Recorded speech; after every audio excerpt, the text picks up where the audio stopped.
Македонија вчера го имаше најтешкиот ден во борбата со пожарите на отворен простор.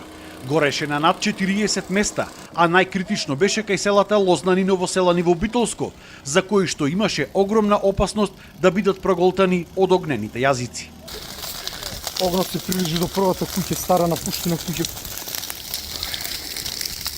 За жал патот не прода, не може да се додеш во воздух. Брзата реакција на ТПП Битола и екипите на дирекцијата за заштита и спасување ги спасија населените места каде огнот беше на само неколку метри од првите куќи. Во гаснењето активно учество зеде и местното население, како Александар Чепиговски, кој што храбро со својот трактор спречи ширење на пожарот. Пожарникарите сметаат дека сите пожари во Пелагониско се подметнати.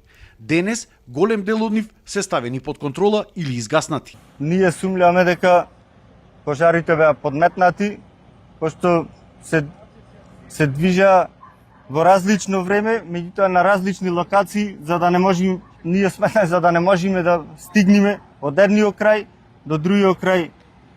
Колку време нема спиено, командире? 24 сати сигурно.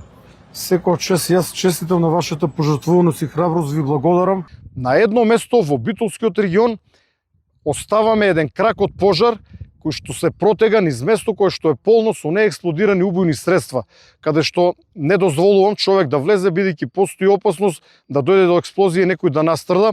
Ќе чекаме пожарот да излезе од местото кое што е полно со вакви убојни средства од Прва светска војна, па дури потоа ќе действуваме врз овој пожар. До 13 часот во Македонија имаше регистрирано вкупно 12 пожари на отворен простор, од кои што активни се се уште 6, под контрола се ставени 2, а 4 пожари веќе се изгаснати.